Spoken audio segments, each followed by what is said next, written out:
اللهم صل على الحبيب محمد يا رب صل عليه وسلم. أعوذ بالله من الشيطان الرجيم. بسم الله الرحمن الرحيم. الحمد لله رب العالمين والصلاة والسلام على سيدنا وحبيبنا ونبينا محمد وعلى آله وصحبه وسلم تسليما كثيرا. السلام عليكم ورحمة الله وبركاته. I'm sure many of you are tired of hearing my voice, and I am too.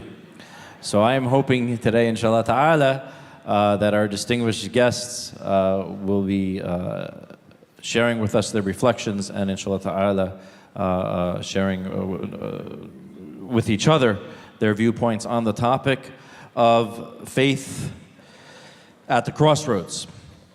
And so I'm going to jump right in, inshallah. And this, I think, feeds off our discussion we had yesterday. And, you know, we'll try to pick up maybe some of those themes as well, too, where we left off. And I'm going to start with Ustad Ieasha. One of the challenges, I think, that when people have in their struggles is when their faith is tested. There's elements of fear. Sometimes their faith is shaken altogether due to whatever it is that they're going through, whether it's personal or whether it's for some social justice cause or what have you. These crises that come in people's lives not only affect their emotional states and psychological states, but oftentimes their spiritual states. How would you suggest that we reflect on these challenges we may go through, and if you have any suggestions in terms of things that you find in the Qur'an that would be an inspiration for us to deal with these challenges? Bismillahir Rahmanir Rahim. Alhamdulillahi Rabbil Alamin wassalatu wassalam ala Sayyidina Mawlana Muhammad wa ala alihi wa sahbihi wa sallam. You know, subhanAllah, there are a number of things that impact the human being that Allah Ta'ala sends as tests and as trials. And many times it is that moment to decide, where will I stand? And literally, subhanallah bihamdi subhanallah adim, it is the decision where whether or not I will leave my faith behind, or whether or not I will move forward and progress with a nearness and a closeness to Allah that I didn't have before, right? And so first thing is that we have to recognize what is the nature of the trial? What is the nature of its content? And specifically, what we have to know is that without a shadow of a doubt, Allah subhanahu wa ta'ala is not just the creator of the universe, but that He's the creator of me and my circumstance. And so therefore, whatever He gives me is a means by which it's a rope, by a means I draw nearer and closer to Him. So when our hearts are broken, many times Allah is exposing us to ourselves in a way that we weren't familiar with ourselves before that.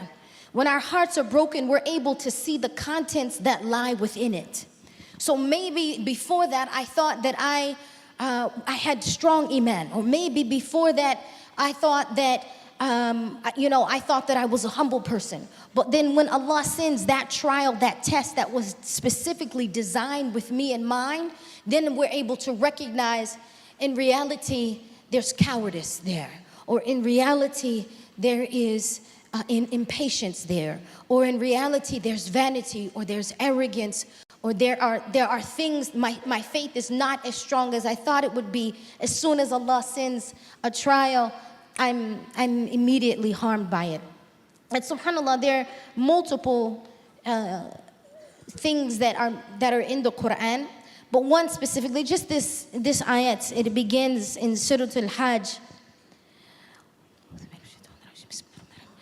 وَمِنَ النَّاسِ مَن يَعْبُدُ اللَّهَ عَلَى حَرْفٍ فَإِنْ أَصَابَهُ خَيْرٌ اطْمَأَنَّ بِهِ وَإِنْ أَصَابَتْهُ فِتْنَةٌ انقلب على وجهه خسر الدنيا والآخرة ذلك هو الخسران المبين. And of the people is the one who worships Allah on an edge. And if he's touched by good, then he's reassured by it. But if he's struck by a trial, he turns on its face to the other direction. He has lost this world and the hereafter. That is what is a manifest loss. So anytime that if we worship Allah on the edge, we worship Allah transactionally. If Allah gives me good, then I worship Him, I praise Him. And if Allah tries me or He gives me hardship or I give harm, then I'm finished with Allah, I'm angry with Allah, I stop praying. So we can never be those people that worship Allah subhanahu wa ta'ala just on the edge, right? That just this kind of fair weather relationship with Allah. That we have to be the people that say, I'm a servant of Allah. That, Ya Allah, whatever, if you give me good, I'm pleased with you. And if you try me, I'm pleased with you. Because I completely recognize that whatever you try me by, you are removing something of my character that I need in order to enter Jannah. Right? That when Allah subhanahu wa ta'ala created us on fitrah, and subhanAllah, in order to, it's kind of like when you have something and someone gives you a gift and you change it and you break it and you add things to it and you take things apart and then you give it back, you would say, that's not mine. That doesn't belong to me. So when Allah subhanahu wa ta'ala talks about Jannati, this is my Jannah, right? You will return back to me. How can you enter in my Jannah? Return back to me in the state I created you in that fitrah, in that original beauty. And so the trials and the circumstance, what they do is they bring us back to our original nature and bring us back into submission to Allah in a beautiful way. Allah assist. Jazakallah khairan, mashallah. Imam Dawud, one of the positions you're in as a community leader, as well as somebody who's oftentimes on the front line about issues facing our community here in the United States. And what I was wondering is if you can share with us some thoughts and reflections on what it is or how do we go about saying the right thing at the right time in the right place and taking the right actions. Because the burden on you and community leaders that we have is quite great because there's an impact that can transcend your own particular situation or your own individual situation, but it can affect the community as a whole. So at those crossroads and those decisions that need to be made, where do you draw your inspiration from? Or if you can share with us maybe some guidelines in which we can, if we find ourselves in those situations, that we can also follow upon. بسم الله الرحمن الرحيم الحمد لله رب العالمين اللهم صل على سيدنا محمد الفاتح لما أغلق وخاتم ما سبق ناصر الحق بالحق والهادي إلى صراطك المستقيم وعلى آله حقا قدره مقدار العظيم. Imam Ash-Shafi'i rahmatullahi ta'ala alayh, he said that if human beings, if the people contemplated one chapter of the Qur'an deeply, it would suffice to guide them. And that is the comprehensive yet very short surah of the Qur'an, Surah Al-Asr, where Allah swears by time that surely the insan is losing. He's losing, except for the one who believes, does good deeds, and involved in the mutual enjoining of haqq and the mutual enjoining of as-sabr, of patiently persevering. Regarding your question, let me be the first to say that in this role that I've been in as a community leader, I've made many mistakes. And I will probably continue to make mistakes, so make dua for me. And make dua for all of your leaders, brothers and sisters, because whether it being on the minbar or whether speaking to the media, government officials, that there are mistakes to be made. There's a great responsibility. And it's also the situation that when people say and do good things, and 99% of them, or 99 of those are good, many people don't remember. The one small slip up, that is the thing that people like to point to and like to define the community leaders by. So please remember that. But Allah Azza wa Jal says to us, in this surah, which I gained inspiration, is that once we believe and we are involved in righteous actions, then in the mutual enjoying of truth, al-haq, which Allah Azza wa Jal, His name is al-haq. Al-haq, or the reality, comes from Allah Azza wa Jal. He is the one and only reality, and that which we enjoin amongst each other is based upon the haq that He has established, right? And also, in enjoining truth, we also have to be available to receive truth. It's just not a one-way street, right? Any individual, if we look at the prophets of Allah Azza wa Jal, if we look at awliyaullah, those who believe, work righteous deeds, and were involved in al-amru bil ma'ruf wa nahy anil munkar, enjoying the good and forbidding the evil, they all had adversaries. Every single one of them had adversaries. So once we are involved in these three, then we have to be involved in that last of those four attributes that are mentioned, to be involved in the mutual enjoining of as-sabr, patiently persevering, because we're going to have adversaries. We're going to have tests. There's ibtila that's going to come our way. So we have to remind each other to be patient in that which Allah Azza wa Jal commanded us to do, to stay the course. And be patient and not disobeying what Allah and His Messenger alayhi salam told us to stay away from. Why? Because when hardship comes, it is a tendency amongst many people to look for an easier, softer way. To think that parameters that can be used outside the clear dictates of Allah and His Messenger sallallahu alayhi wa sallam, those aren't good enough, or those can be dispensed with. That's not what's needed. And take another way, thinking that we're going to get some sort of success. So I try to remind myself of this often, and even as we speak, and to remind myself and the people that I deal with that ultimate justice is not in dunya. Don't look for ultimate justice or perfect justice in dunya. We work towards justice. Ultimate justice is in akhirah. And in akhirah, we're not going to be looking for justice. It's going to be nafsi, nafsi. We're going to be looking for mercy for ourselves when we worry about our own souls that day, right? We're not going to be calling for justice on Yom Hisab. But we work towards justice as a mandate in this dunya, but who is the one who tells us what true justice is in this life is al-haq azza wa jal, is not licking our finger and putting up to the winds for democratic vote. It's not for a new ism or movement that pops up and wants to propagate something outside of our way. And this is challenging because even some of our so-called allies, coalition partners, may at times for quid pro quo try to call us towards speaking on something, and they scratched our back and expect us that we scratch their back for us to sometimes speak on things that are of the munkarat that we have no business talking about. And this is where we have to have that sabr, have that patience, and have that discipline, and know that the true victory comes from Allah Azza wa Jal. Jazakallah.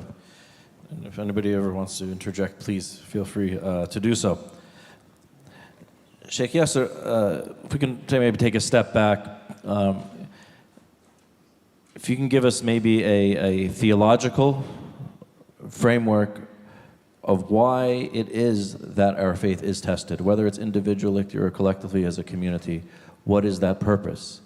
And then if you can maybe also, if you so choose, spiritually, what that can do for us as well too. Bismillah walhamdulillah wa salatu wa salam ala rasulillah wa ala alihi wa sahbihi wa man wala wa ba'd. Allah subhanahu wa ta'ala, He puts it very simply in the Qur'an, and this is the beauty of the Qur'an, is that it is pure guidance and it is pure healing and pure clarity. أَحَسِبَ النَّاسَ أَن يُتْرَكُوا أَن يَقُولُوا آمَنَّا وَهُمْ لَا يُفْتَنُونَ وَلَقَدْ فَتَنَّا الَّذِينَ مِنْ قَبْلِكُمْ فَلَيَعْلَمَنَّ اللَّهُ الَّذِينَ صَدَقُوا وَلَيَعْلَمَنَّ الْكَاذِبِينَ. That do people think they will say, I believe, and not be tested? Verily we have tested those that have come before you to see who is truthful and who is lying. Truthful in what regards and lying in what regards? Truthful to the ultimate truth, and that is al-haq, Allah Jalla fi'ula. Are you truthful in your commitment and your pact ma'Allah? When you said La ilaha illallah, Muhammadun Rasulullah, and you bowed in surrender, in loving surrender to that truth, what will it mean to you whenever a wave comes in your direction? How are you going to react? Because the nature of the dunya is by design to be turbulent. By design, it's built into the framework, the fabric of the dunya. Sururun wa huznun, ijtima'un wa furqa, usrun wa yusrun, suqmun wa afiyah, as the poet says. That sometimes you're going to be with the ones you love, sometimes you are separated from the ones that you love. Sometimes you're going to be healthy, sometimes you're going to be sick. Sometimes things are going to be easy, sometimes things are going to be hard. It's just the nature of this dunya. And so the believer, the one who's in loving surrender to Allah, every single day, as they navigate the world that they're living in, and all of us, we have our pre-defined, if you will, custom-made challenges. Some of us, we are increasingly challenged with our spouses. Some of us are challenged with our children. Some of us are challenged by income struggles. Some of us are challenged by housing issues. Some of us are challenged by health-related matters. Some of us are challenged by being refugees. Some of us are challenged by facing all sorts of types of abuse and vile, human behavior in the form of rape and otherwise. There are all sorts of challenges, myriad of them, that occur in the dunya. You look at the likes of the Sayyidah Sumayya, the first martyr in Islam. As the Egyptians would say, ما شافتش يوم حلو في حياتها. She never saw one nice day in the dunya. Sayyidah Sumayya, never, not one day. Slavery from minute one. And the last moment of her life was being brutally, in the most vile possible way, murdered, martyred. Where is Sayyidah Sumayya now? Where is she now? This dunya was never pleasurable for her. It was never enjoyable. But where is she now? We could only hope to be a piece of lint on the bottom of her foot where she is right now. We've exaggerated the dunya, brothers and sisters. It really is that simple. Wallahi, we've exaggerated what this world is.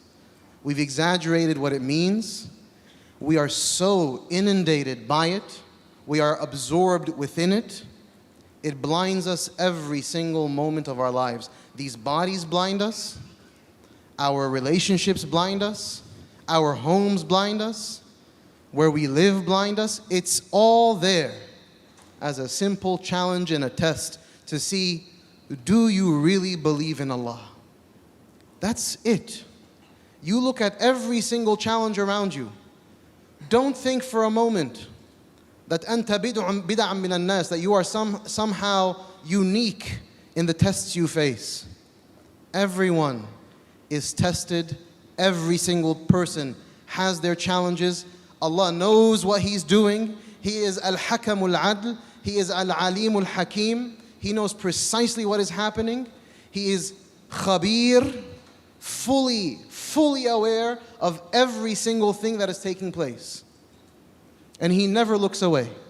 He is Qareeb, remarkably close. And He's waiting right there for you to see, are you committed or not? Will you be in loving surrender or not? Will you say, Alhamdulillah wa shukru lillah? Praise be to you, Ya Allah. La nuhsi thana'an alayk, anta kama athnayta ala nafsik. Ya Allah, endless praise is due to you. We, as your simple creation, cannot sufficiently praise you. You are as you have praised yourself. Allah is going to see who amongst us is able to look beyond themselves. Look beyond themselves and see Allah. وَفِي كُلِّ شَيْءٍ آيَةٍ تَدُلُّ عَلَى أَنَّهُ وَاحِدٌ. And that every single thing is a sign that indicates that truly He is one. Allah is the only one. Allah is the only truth with a capital T. We are all contingent. We are all jaiz. We are all possibly existent, possibly non-existent. Allah chose by His will and His decree to bring us into existence. One of the great stories of the awliya is the story of Maymun radiyallahu anhu, and this is found in the Hilya of Abu Nu'aym, Hilyatul Awliya of Abu Nu'aym, where he brings the story, and it's a long story, but I'll try to cut it short. Maymun is a slave, a servant, sold into slavery, lived as a slave his entire life. One time, all of the Muhammad ibn al-Mubarak and all of the awliya and the salihin of their time, they were all tabi'een. There was a qaht and there was a drought. So they gathered in a gathering place all together to call upon Allah subhanahu wa ta'ala. You had all of these salihin, all of these awliya from the tabi'een there, calling upon Allah for rain. Nothing happens. This slave comes in, tattered clothing. When everyone leaves, thinking that he was alone, he turns to Allah and he says, بِحُبِّكَ لِي أَقْسَمْتُ عَلَيْكَ بِحُبِّكَ لِي أَنزِلْ عَلَيْنَا مَطَرًا.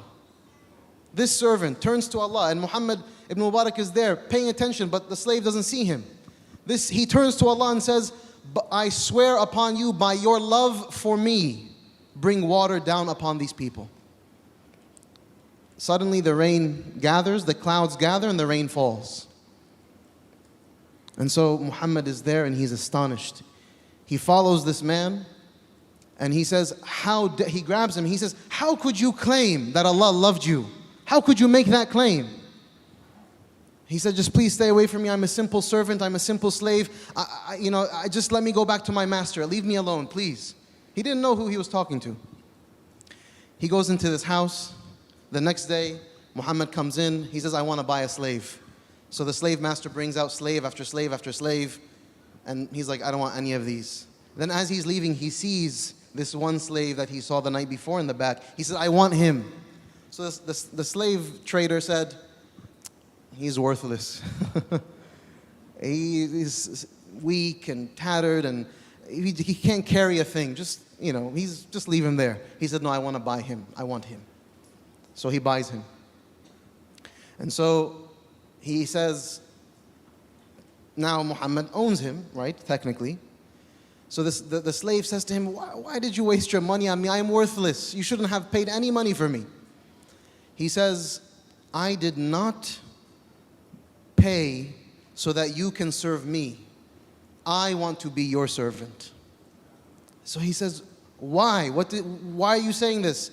He says, I was the one who grabbed you last night and I asked you why you said what you said, and I need to know, how could you make that claim, ma'Allah? How could you make a claim that Allah loved you? Listen to this, and this is the kicker. He says, هُوَ الَّذِي أَبْدَأَنِي بِحُبِّهِ. He is the one who loved me first. This is a simple slave, right? Quote unquote, a simple slave. He's the one. Allah loved me first. He said, why? He said, Allah is Al-Hakim. Allah is the all-wise, the all-knowing, the all-powerful, the all-capable. He can do anything He wants. And out of all of His endless possibilities of creation and will and capacity and desire, He chose to create me. If Allah chose to create me, then what else am I to assume other than that He loves me? You see the wisdom of a freed soul? That is a soul that is free. That is a heart that is not shackled. The body, who cares about it? He is a freed soul. And he wanted to maintain his state as a simple slave in his physical form. Not to say that you shouldn't fight for freedom in the physical realm. You should. But as our dear brother said, that Dawud, that justice is a matter of the akhirah. Dunya is not about justice necessarily. He understood an existential truth which was Allah. If Allah chose you and He chose for you what He has chose for you, you say, Alhamdulillah wa shukrulillah. And you are confident with that. and you live in the dunya, putting the dunya into perspective, that it is faniya, that it will certainly come to an end. It has a beginning, it has an end. All of this will die out. The way we stress out over our jobs, the way we stress out over our children and our children's well-being, and what are we going to do, and if my child's going to be a Muslim. Relax, relax. Wallahi, relax. Kullu fi yadillah. Do your part. If your son is going to be a Muslim or a kafir, all you are accountable for, did you teach your child? Did you teach them the Qur'an? Did you teach them the love of Muhammad sallallahu alayhi wasallam? Did you find good company for your children? Did you engage in good behavior in your home? That is all you're going to be accountable for. What will happen to your kids? هذا عند الله. This is in the power and the control. You have no control over your kids. Relieve yourself right now. You have zero control. This is what Dr. Jackson told me once a few years back in Egypt. He said, Yasir, let me tell you something. If you want to know that you have no control, have a kid. And subhanallah, wallahi, it is true. Sadaqah. Right? I see it now. We're walking, me and my son Zaid are walking in the morning around Boston, Cambridge. Zaid, walk this way. La, kida. Zaid, kida. No, kida. Right? Zaid, he won't listen. Ya Allah, you know. Wallahi, we are only accountable for what we are responsible to do. قُلْ يَعْمَلُوا فَسَيَرَ اللَّهُ عَمَلَكُمْ. Do and Allah will see your actions. If you try every single day to help our brothers and sisters in Syria by making dua for them, by giving charity, by advocating, you do that every single day for 100 years, for 1,000 years, you have not wasted time. You have done your part. Brothers and sisters who can't get married, if you've been struggling to get married for 10, 20, 30, 40 years, I have someone who came into my office and said, Sheikh, I've been trying to get married for 17 years and I haven't gotten married yet. I said, keep on trying. Wallahi, if you are 90 years old trying to get married, alhamdulillah. Wallahi, I'm not joking, because that's ibadah. When you pursue marriage lillah, with the intention of the pleasure of Allah, that's ibadah. So you've lived 90 beautiful years trying to get married. That's a beautiful life. Why do you think that's a bad life? We cannot be deceived by ourselves, by our social realities, by our political circumstances. It's all a matrix. It really is. It's not real. Don't be deceived by it. Be connected to Allah, be aware of Him all the time, and live your day every single day with your friends, with your family, with society, with your political realities, with your social realities, lillah. Whether that means you see quote unquote success in the dunya, or I don't even know what that word means anymore. When is the ummah going to be successful? What does that mean? What does it mean for the ummah to be successful? That we have political power? That doesn't mean success. I can tell you right now. Don't waste your time. It doesn't mean that. I'm not saying to be apathetic. I'm not saying to be in despair. I'm not saying to not be in motion. No. Be in motion. Be engaged. Ista'marakum fiha. Allah says about this dunya, He has commanded you to build the dunya. Build it. But build it lillah. Build magnificent things lillah. Whether that means that we get to build something and then sit down and sip on a virgin pina colada and look out into the ocean and just relax. That doesn't happen here. That's not what this place is about. So stop looking for something that's not real. Allah is the only real thing. Look for Him all the time. Barakallahu feekum. Anybody wants to add to that? MashaAllah, a little comprehensive. Sister Ieasha, following off some of the themes that were raised here, how would you suggest for those of us, we know the struggle is coming if we're not already in a struggle, a particular struggle, or the test is coming if we're not in a particular test right now. How do we prepare ourselves for that inevitable, that when that situation does arise, that our faith is not shaken, that we don't fall into despair, that we don't fall into rage, into anger, ways that we can prepare for those inevitable times when we will have to deal with that experiential struggle. You know, I think one of the main things that when we're talking about struggle in and of itself, we always have to be able to recognize what is from Allah and what is from people. That we must be very, very careful not to blame Allah for what people do, lest we be destroyed. And it would ultimately destroy our relationship with Allah. There has to be an account, moments where we are in muraqabah, moments where we have a spiritual silence. We have a time when we are really communing with Allah subhanahu wa ta'ala, and we're really reflecting upon ourselves. And when we're able to really reflect upon ourselves, then we can be able to see these, and we have to be truthful. As you know, our dear Sheikh just mentioned, that we have to be real with ourselves. We have to be really truthful about, this is who I am, this is what my internal state is, this is what my condition is. And in all honesty, when we begin to work on that, when we begin to work on our own humility, when we begin to humble ourselves, then Allah doesn't send us certain trials that would humiliate us, right? And so this is what when we're talking about the test is designed. So I want to, if you will allow me, talk about the story, for example, of Prophet Musa alayhi salam with Khidr, that's in Qur'an al-Kareem and Surah Al-Kahf, where Musa makes a statement where he says, he tells the people that I'm the most knowledgeable amongst you. And Allah tells him, "Oh Musa, there is someone more knowledgeable than you."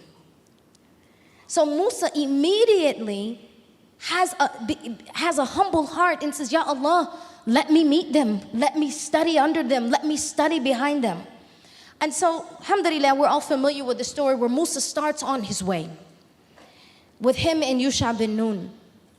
And the first, when they meet Khidr, and I'm doing the fast forward version, when they, meet Khidr and they get on the boat, and then Khidr scuttles the boat and they begin to, as if they're going to drown.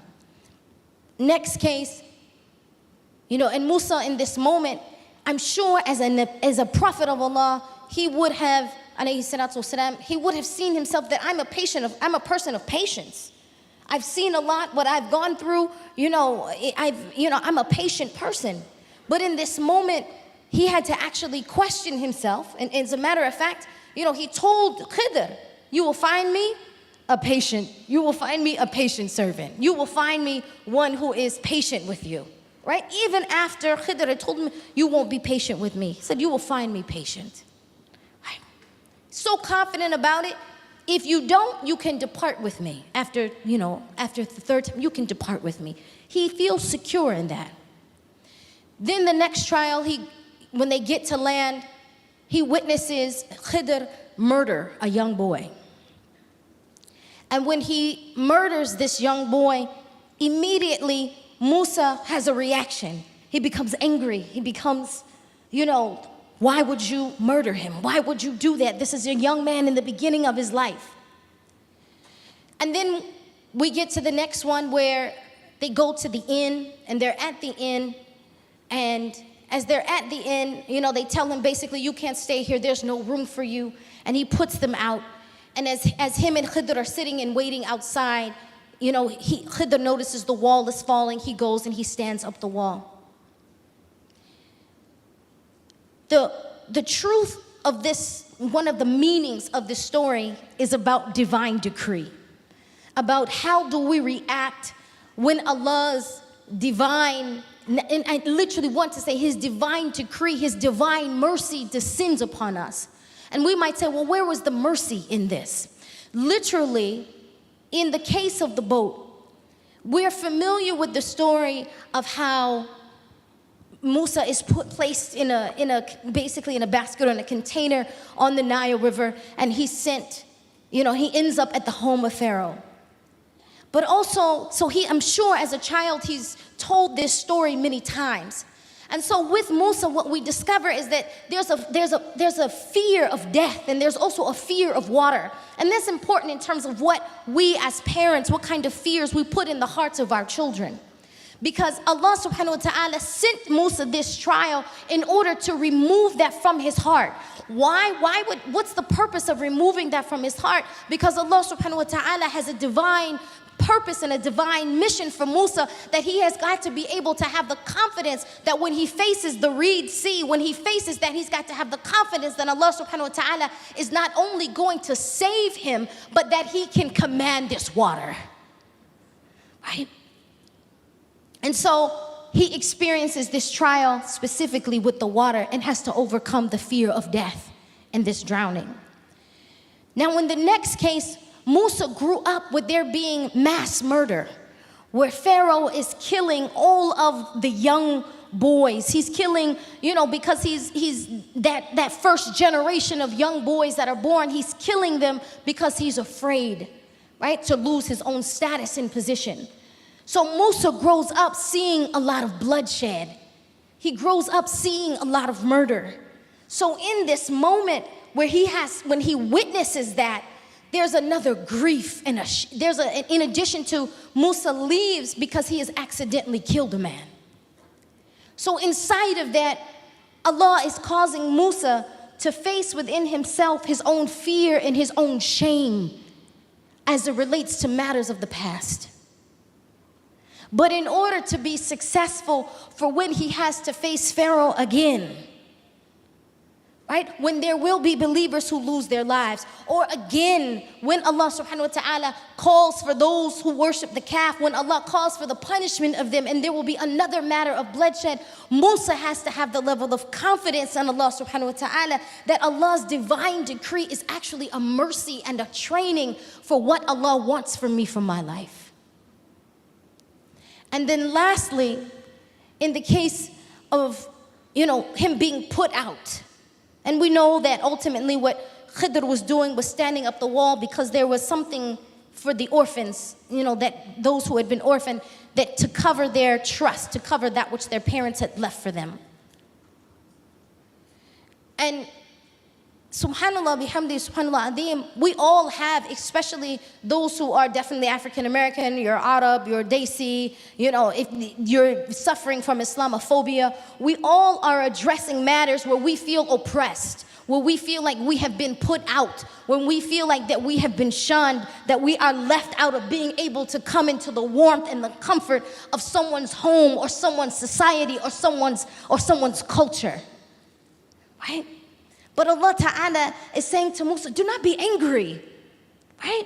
Do not be angry. Do not let this consume you. Do not be over concerned with the sickness of their heart. But yet I'm teaching you this lesson because there's a greatness behind it, and you're going to have to go and face later, right? The trial that's coming upon you later. When you face Pharaoh, that you're going to be, because he felt shunned, he felt put out, right?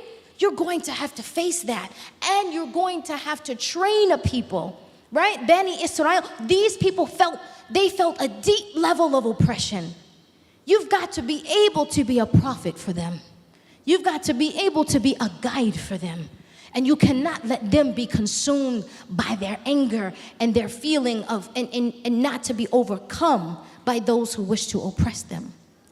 So many times Allah subhanahu wa ta'ala is sending us trials as a means of training, as a training ground for what's to come. So we have to learn from this case of Prophet Musa alayhi salam and Khidr, and this is important because even the Prophet of Allah needed a guide to help explain to him what was happening. So for us, the first thing is we have to follow in the footsteps of Prophet Musa. We need a spiritual guide who can help teach us and explain to us, when I am being tested, what is the meaning of this? And how does it relate specifically to my condition? Because when we're able to address it and to tell the truth about what is the test is a divine training from Allah, then we recognize this is a mercy and a gift and a preparation for Allah, where Allah is literally giving me the spiritual armor and the character and the kind of faith that I will need in order to live out my divine responsibility, to live out the divine blueprint Allah subhanahu wa ta'ala put in me. But if we don't take the trials as lessons, if we don't take them in and receive them and allow the lesson to truly educate us and work on our soul, if we're too busy trying to stop the divine decree of Allah, then we will never become the great people that Allah has called us to be. Jazakumullah khairan.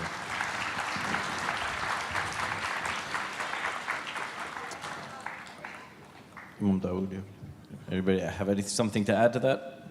MashaAllah. That's very comprehensive, alhamdulillah.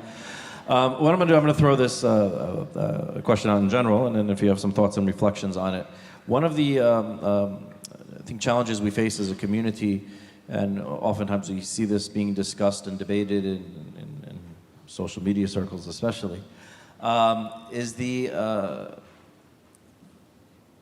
apparent or sometimes binary situation that is set up of the external struggle versus the internal struggle, and as if they are two different things. That if you're focusing on one, it's at neglect of the other, and vice versa. Can maybe our guests share some reflections on that notion? Is it necessarily binary by focusing on one that you're neglecting the other? Is it possible to work on both together? How do we understand what's going on internally with us in terms of even when you're talking about the divine decree? How we reconcile that with our external actions and desire to try to improve the situation around us, or when things are thrown our way.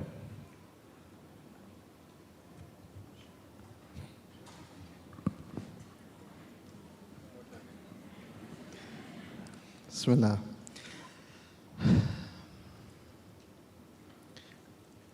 Ramadan. One of the things that we know about Ramadan is that when Ramadan is coming, the unseen realm is thoroughly altered. Right? That's one thing that we take explicitly from the hadith of the Prophet ﷺ. So this Tuesday night, Wednesday night, depending, sight, moon sighting, or some controversy? No. The world as we know it will change. The world as we know it will be thoroughly altered next week. May Allah subhanahu wa ta'ala allow us to be there for that. And may Allah not deprive us. Because the entire unseen realm will be thoroughly altered. Jahannam shut, closed. Jannah wide open. The shayateen shackled. Jannah, heaven, will beautify itself out of its excitement for the coming of Ramadan. Right? Every night there is endless salvation from Jahannam. Every single night, Lillahi fi kulli layla min layali Ramadan utaqa min an-nar. Every single night, in the nights of Ramadan, there are those who will attain their ultimate goal of salvation. Why is it that when Ramadan comes around, the entire prophetic discourse is around the unseen realm? And the dictates with regards to the dunya and the specific ibadah that was fashioned for this month, the month of the Qur'an, is the fast. There's a lot being said there. Sama yasumu means to stop. Samat al-riyah means when the wind stops.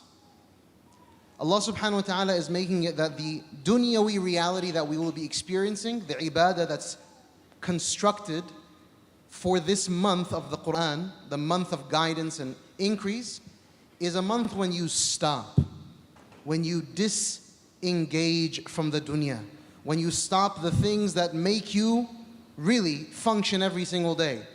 The day is a day where we obsess over our food, our drink, our relations, etc. Allah is saying, I want you to categorically stop. And then listen to Muhammad sallallahu alayhi wasallam, your Sayyid, as he has guided you to think about the magnificence of the unseen realm and what's happening there. Brothers and sisters, it's very simple. There's no push and pull between the akhirah and the dunya. It's all about the akhirah. Right? It's all about the akhirah. Let's not get it mixed up. You know, I know a lot of people when they hear shuyukh talk about the akhirah, it's a discussion about, you know, just who cares, be a quote-unquote derwish, you know, float around in the dunya, go to the mountains, disconnect, and who cares about the dunya? That's not what's being said. That's not what's being said. No, engage the dunya, struggle in the dunya, work in the dunya, but do it with your body. But your qalb, your mind, your heart, your spiritual apparatus should only be in the akhirah. Man arada al-akhirah wa sa'a laha sa'yaha. Those who desire the akhirah and they tread that path. So what I want every single one of us to do is think of it this way. There is this dunya that's this small. It's like a speck. Then I want you to draw this massive circle, as big as you can on the page. So a small speck in the middle, and then a massive circle around it. That speck is the dunya, and then that massive circle, and of course that's just metaphorical, is the akhirah. And know that your existence in the dunya has a direct connection to the akhirah. And every single thing that happens in the dunya is going to be realized in the akhirah in some capacity. Whether your reality in the dunya was one of loving surrender, or whether your reality in the dunya was one of kufr and rejection. That reality will play out in that true world, the absolutely existent world, which is the akhirah, the unseen realm. We are constantly directed towards thinking about that world because it is what should categorically inform what happens in this life. So with that said, if you have a physical ailment and you have a really debilitating disease and you've been going to every doctor, traveling the world, trying to figure out how you're going to resolve your autoimmune disease, stop for a moment. I'm not saying stop trying to get ilaj, trying to get medical treatment. No, your body should continue to be in that process. But stop your heart and your mind for a moment and realize something truly profound about that ailment. Is that every second in the dunya that ailment existed and you were in loving, patient, perseverance, surrender, as Sheikh Dawud noted, then that will translate into endless reward in the akhirah. And as the Athar says, every single time the ill person says, in pain, the angels write it down as Allah. That every single time the person who's facing a physical ailment or disease says, the angels write it down as Allah. As long as you're saying, knowing that Allah sees, and Allah hears, and Allah knows, and Allah has decreed this ailment. Everything comes from Allah, by the way. Everything comes from Allah. Nothing happens outside of the will of Allah. Nothing happens outside of the desire of Allah. كل بيد الله الكل بيد الله قل لن يصيبنا إلا ما كتب الله لنا.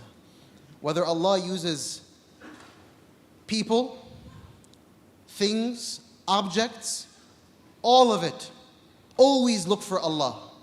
Whether it is something that is good or something that is seemingly bad, look for Allah. Because whatever is happening here, there is an ukhrawi reality that's playing out. Don't forget about that, because it's all about that. If you've been in a bad marriage for 70 years of your life, don't be imprisoned by your reality. Don't be imprisoned in it. It's just a decree of the dunya. Think about Sumayya, As-Sayyida Sumayya, think about her. She never saw one nice day in her life, but she was not imprisoned by the dunya. She was not imprisoned by the circumstances. Think about Bilal, Ahadun Ahad. He was not imprisoned by his circumstances. He was a free soul.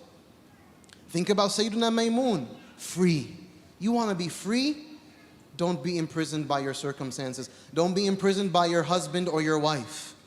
Don't think it all is reduced to that person. Oh my God, if just that person was not in my life, my circumstances would have been remarkably better. That's some minor shirk. I'm not, don't, be careful, don't go crazy. I'm not, no kufr, no takfir, nothing, relax. But when you put a human being as someone that if they were not there, you would be different, you're challenging Allah. Wallahi, you're challenging Allah. Because it's Allah's decree. Your reality is Allah's decree.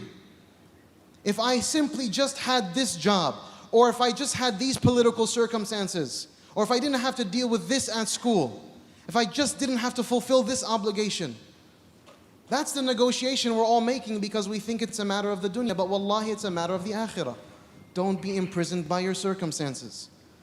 Ibn Taymiyyah rahimahullah, when he was imprisoned, and he was in the depths of prison, and being tortured and abused and harmed, he said, وَلَوْ سَجَنُونِي فَإِنَّ جَنَّتِي فِي صَدْرِي.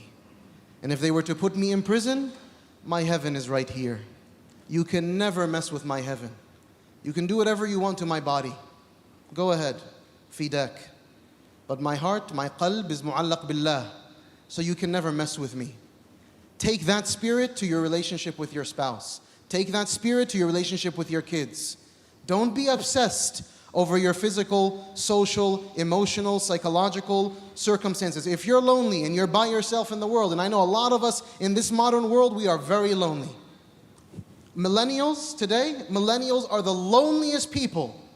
And that's what all statistics are showing, all studies are showing. Millennials, kids who were born, what are millennials? Post 90 what? 95.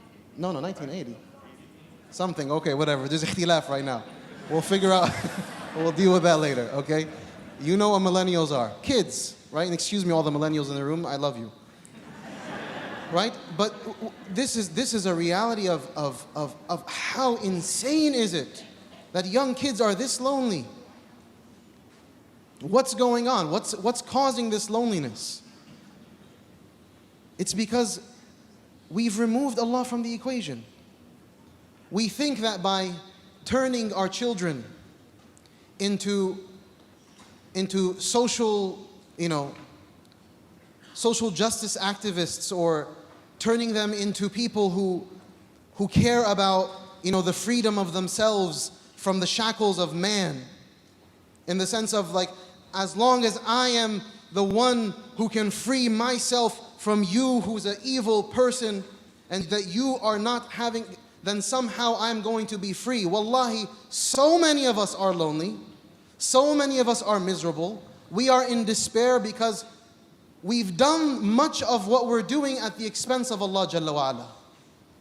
And that's not a good thing. And this is not, wallahi, please, don't think this is just a wanton attack on different people in the community who are trying. Inshallah, al-kullu fi, inshallah, everyone is sincerely lillah, but we have to give nasiha to one another. I'm not saying shuyukh are angels. Shuyukh are not saints. There are plenty of shuyukh who make mistakes.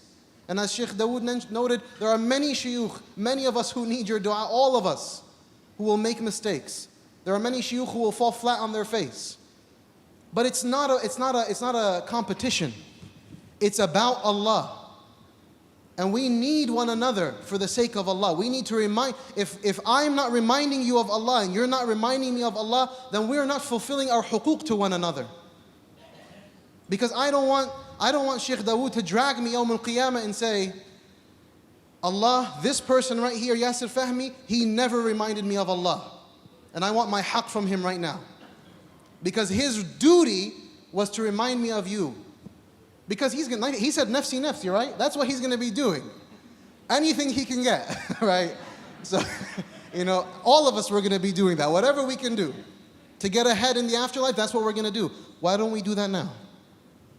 By not being imprisoned by our circumstances, by trusting in Allah, by loving our brothers and sisters, by being selfless, by being committed to Allah in salah, praying our 5 prayers with fervor, by being excited about the prospect of surrendering to Allah in Ramadan, by reading the Qur'an every day with fervor and thirst and hunger to be remembering Allah and His words, because He is magnificent and He's so generous and kind, by making dua for our ummah, for one another, not tearing each other apart, but making dua for one another, helping one another, advising one another, caring for one another, reaching out, hugging one another. A lot of us, we need hugs. Wallahi, we need hugs. We just need a tender heart and a tender soul. Do that lillah. Do that lillah, and Allah subhanahu wa ta'ala sees. قُلِ اعْمَلُوا فَسَيَرَ اللَّهُ عَمَلَكُمْ. So brothers and sisters, don't be imprisoned by your circumstances. Don't worry too much about the dunya. It's going to come to an end. Everything you do here, think about over there. Remember over there. Anything that happens to you here, put it in the over there context, and it will all make sense. May Allah subhanahu wa ta'ala أرنا الحق حقا وارزقنا اتباعه وأرنا الباطل باطلا وارزقنا اجتنابه. Oh Allah, show us truth as truth clearly and help us to follow it, and show us falsehood as falsehood and bless us to stay away from it. Allahu Akbar. Jazakallah.